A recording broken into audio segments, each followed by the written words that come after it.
Shalom YouTube, Sister Kate here. This video is going to be called the 7 emotional skills a mature woman needs to have. And this video is being generated by a comment on my other video, 10 skills a mature woman should have. She said that not everyone is brought up in a stable family, and sometimes people brought up in dysfunctional situations and they don't always have emotional maturity because of that. And what would emotional maturity look like? So I'm going to give my opinion of it. I'm going to give my what I think emotional maturity would look like in this video. So let's get started. 7 signs of emotional maturity. And number 1, and again, remember, this is my opinion, is no gossiping. No, I won't, it's backstabbing also, but it's the kind of relationship or comments or activity where you are talking about another person when that person is not there. And it's usually in a negative way. Or it can also be, well, I don't want to get into that. I'll get into that in a second. So I'm talking about people whose relationships are, Mary calls you on Monday morning and she tells you, hey, I saw Judy on Saturday, and guess what Judy said about Trudy? And that whole conversation right there is speculation and hearsay and just gossiping, talking about people. And that's not emotionally mature. If you want to talk to Judy or learn something about Judy, you don't ask Mary first. You don't go to Mary and say, hey Mary, do you know if Judy blah blah blah? You go to Judy directly, and your relationships with people should be based on things like, hey Mary, I heard that your goat had babies. Tell me about them. You know, how did the birthing go? What sort of, you got a male and a female or twins or, you know, whatever. That's how your conversation should go, not the hey Mary, what's Trudy up to? I heard she did this. Did Judy say anything about Trudy? That's immature. So the flip side of that whole picture is also being able to keep people's confidences. And I said secrets before when I talk about this, but it's not really a secret like you think, where someone comes up to you and says, hey, guess what? I know something. Confidences are things like, if Mary finds out she's pregnant and she's only a few days along, she may not want to tell everyone in her acquaintance because she may miscarry, and then she's told them she's pregnant, and then she will have to tell them again later that she's not, and it's very awkward. And so many women will tell only very good friends or family, you know, when they initially find out, because they know that person is not going to get all involved, and knows that, you know, you have to wait a certain amount of time. Usually it's about 3 months before a pregnancy has actually established itself. And so I've actually done it in the past where someone told me and said, don't tell anybody right now. And I told people, and I was much younger and way foolish and way emotionally immature. And so I lost her as a friend because I couldn't keep her confidence. So if someone tells you something in confidence, keep that confidence. That is a sign of emotional maturity. All right, the second thing is build up, don't break down. So if you're emotionally mature, there is no need for you to break down other people, to say, well, he's an all right guy, but, you know, he drives terribly, or things like that. Your conversation should sound more like, hey, how you doing today? You know, have you been driving lately? How did that go? Tell me all about it. Or complimenting people. Wow, hey, I like your hair today. I like your clothes. I heard you, you know, we're applying for a new job. I've been praying for you. Just things that build up versus things that break down. And breaking down people and making fun of them and playing jokes on them, even verbal ones, is a kind of conversation. I mean, if you go online, I'm sure if you YouTube something like, you know, embarrassing so-and-so, you're going to get a whole list of videos. Well, that's emotionally immature, to embarrass people and make fun of them. It's emotionally mature to help them and to boost them and to build them up, give them confidence in themselves and things like that. The third thing, sometimes the option between the two of talking about somebody else or not talking about somebody else, or building someone up or breaking them down is just keeping quiet. Sometimes keeping quiet and just listening can be a very emotional, strong point. You can be someone who people learn can keep confidence, and they will come to you and want to tell you confidences. And by keeping quiet, you are earning people's respect. Another way to keep quiet is if there's conflict going on. If two people are arguing, sometimes people make the argument worse by jumping in on one side or another. If you just keep quiet and observe and see what's going on and don't have an opinion, sometimes both of the arguing people will just turn and look at you because you're not saying anything. And it may make them introspective and think, well, I thought this thing I'm arguing about is really important, but she obviously has something else going on in her mind. And you can help by just being that person in the room who is full of gravitas, and gravitas means weightiness without saying a word. The next thing is no drama. If you're an emotionally mature person, you cause no drama. And what I'm reminded of was a young lady that my daughter befriended. And this young lady had problems, they're at work and her car breaks down and the person who's going to come get her doesn't get her, and so my daughter helps her out. Well, that drama of things not working and people talking about people behind their back and people choosing sides, all that followed this woman wherever she went. And when my daughter befriended her and let her stay at her house a couple of days, it was like a tornado hit the house, an emotional tornado where there's phone calls all the time and people telling other people, hey, she said this about you, and calls from other people that this girl had relationships with and was messing up, and people wanting to drop by and visit her, and arguments and the whole thing. And as soon as she left, that left. So drama is, like I said in my previous video, you have an event at your house. It's a dinner. Say it's someone's birthday. And drama is a person showing up drunk, being too loud. It's inappropriate.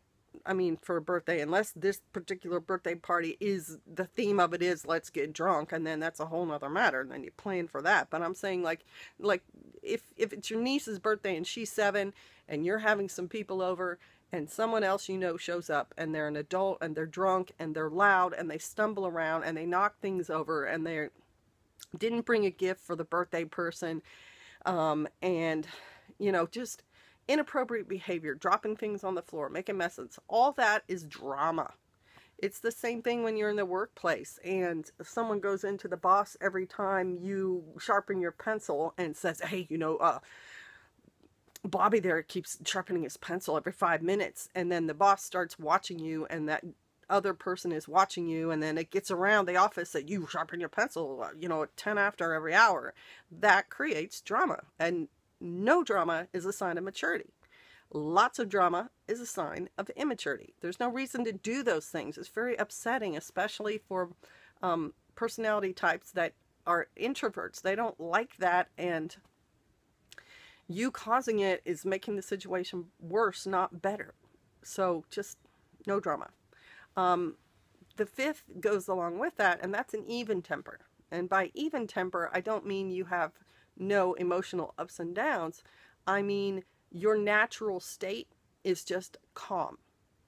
You're thinking, you're observing, it's not like you're dead. I'm not saying you just sit around all day every day. But when you go to work every day, or if you're at home and you're dealing with your family or your children, every single morning, you greet them in a good mood. Good morning. How you doing this morning? Here's breakfast. This is what we're doing today. Not, leave me alone. I've had a bad night. I can't talk to you right now.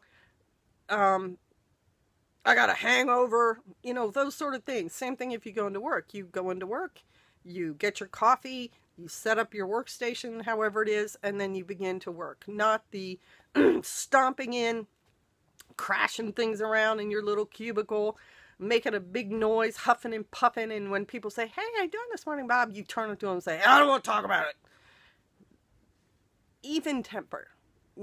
calm, so that when people are coming to talk to you, you can relate to them. When they say, hey, how are you doing this morning? You can say, I had a pretty good weekend. How was your weekend? Not way, way up, not way, way down. Even, calm. The next one, which is number 6, is dependability. That is a sign of emotional maturity when someone could come to you and say something like, hey, I've got to take my mom to the hospital, but I also need to make sure that my dogs get fed today. Do you mind going over and feeding my dogs? If you can go to that person's house and feed their dogs and then lock up their house however they ask and leave, and there's nothing that goes on besides what they asked you, that's dependability. Paying your bills on time, that's dependable. Making sure that you have money. I don't even balance my own checkbook perfectly. I'm not mathematically inclined, but I always have more in my account than I have spent out. And I get the balances very close, and then I call the bank and I check them and make sure. Dependable people, let's just have another example. Say, you like having a garden, and so gardening takes planning. You have to anticipate things. You can start plants, you can order seeds, etc. And certain things need to be planted at certain times, like peas. Peas need to be planted early, like February, March. You're dependable if every February, March you make a plan and have the supplies to plant peas.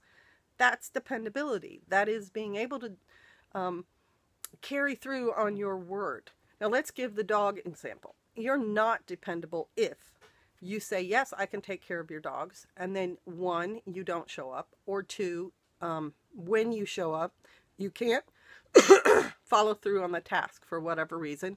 You let the dogs out.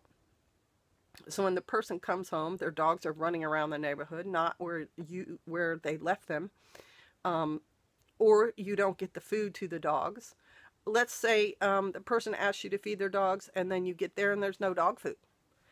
The truly dependable person will then go buy some dog food, bring it over there, feed the dogs, and leave the rest of the food there so that they carried through on their word. They said what they were going to do, and then they did it. That's being dependable.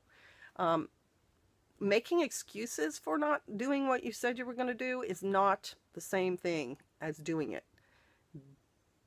The 100% success rate is doing what you said. Another example. A friend says, hey, my car broke down, but I'm going to see a movie on, let's say, Thursday night, and it's over at 9 o'clock. Can you swing by and give me a ride? If you're dependable, you show up at 9 o'clock where they say they are going to be after their movie, and you give them a ride home. If you're not dependable, 1, you can not show up. 2, you can show up late, like an hour and a half. 3, you can not show up at all, and they have to walk home or find another way. Or 4, you show up and you don't have the kind of transportation that's going to absolutely guarantee you get all the way to their house. For example, you show up in a car that's going to run out of gas before you get them to where you said. That's not being dependable. All right, and the last one is kindness. And I could go on, but most of this stuff is encompassed all in one picture. And so if you put it all together, it's kind of different aspects of the same thing. Kindness is simply being able to, it's kind of like building up. And it's not just to people that you know. Kindness is to people you don't even need to know. Example, if you go to the grocery store and you see a shorter person trying to reach up and grab something on a taller shelf and they're having a problem, if you're tall, kindness is just saying, hey, what is it you need up there, and getting that for that person. Or I've had an experience where I walked down into a parking lot at a medical facility, and there was a woman crying out in the parking lot, crying hard. So I just went over and asked her, what's going on? Are you okay? And then have a little discussion with her. She tells me what's going on. I sympathize with her, and then I leave. Kindness is simply reaching out to other people and giving of yourself to them in whatever capacity that may be. And I hope that you feel motivated to reach out to other people, because we are social beings. We need feedback. Everybody, I know it's very cliche, but everybody needs love. Everybody needs kindness. It makes a difference. And when they don't have it, it upsets the whole be calm cart. You know, if someone comes in and yells and screams at you and says bad things about you, it's going to be hard for you to be even tempered. Your spirits are going to go down too, and you're going to have to build yourself back up. So I hope this is clear. I hope it's helpful. If you have any comments, please make them, or questions or whatever. And I appreciate all of my subscribers. All right. Bless you. Shalom. If you like the video, please share it with your friends. In the little box somewhere around here will be a link to my channel. That's what you can share. I would appreciate that. Also, somewhere in a little box up here will be a video related to the one you just watched, in case you want to see another one like it.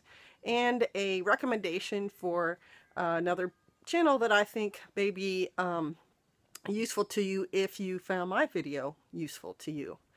I appreciate my subscribers a whole lot, and I really, really like comments. So please comment if you have one.